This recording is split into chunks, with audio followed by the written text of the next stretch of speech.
সেবা প্রত্যাশীদের জন্য সবসময় উন্মুক্ত এবং সকল সমস্যার সমাধানে দ্রুত ব্যবস্থা নিশ্চিত করেছে গাইবান্ধা জেলা প্রশাসক মোহাম্মদ চৌধুরী মোয়াজ্জেম হোসেন। প্রতি সপ্তাহের বুধবার ৫ থেকে ৭০০ সেবা প্রত্যাশীদের ভিড় হয় গাইবান্ধা জেলা প্রশাসকের কার্যালয়ে। সপ্তাহের এই দিনে গণশুনানির জন্য সেবার দ্বার উন্মুক্ত থাকে সবার জন্যই। শুনানিতে পুরুষের চেয়ে নারীর সংখ্যাই বেশি।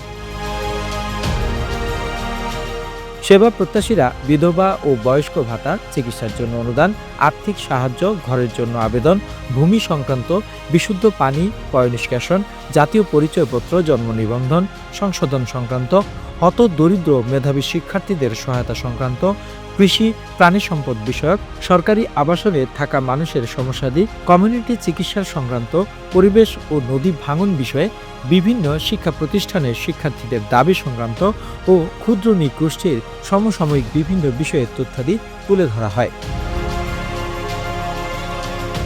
নিয়মিত গণশুনানির বিষয়ে গাইবান্ধা জেলা প্রশাসক মোহাম্মদ চৌধুরী মোয়াজ্জেম হোসেন বলেন, ক্যাবিনেটের নির্দেশনা মোতাবেক প্রতি বুধবার গণশুনানির আয়োজন করতে নির্দেশনা রয়েছে। তিনি আরও বলেন, জনগণের দোরগোড়ায় সরকারি সেবা পৌঁছে দেয়া এবং নাগরিকের সেবা প্রদানের মান ও গতি বৃদ্ধির লক্ষ্যে মূলত এই গণশুনানি অনুষ্ঠিত হচ্ছে।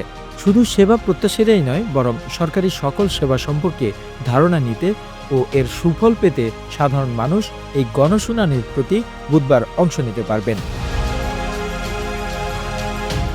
যেহেতু গণশুনানির মাধ্যমে বিভিন্ন সমস্যাদি স্বল্প সময়ের মধ্যে সমাধানে কাজ করছে প্রশাসন, তাই এর সুফল সম্পর্কে সাধারণ মানুষকে ধারণা পৌঁছে দিতে উপজেলার সর্বস্তরের জনগণ ও গণমাধ্যম কর্মীদের কাজ করার আহ্বান জানিয়েছেন গাইবান্ধা জেলা প্রশাসক।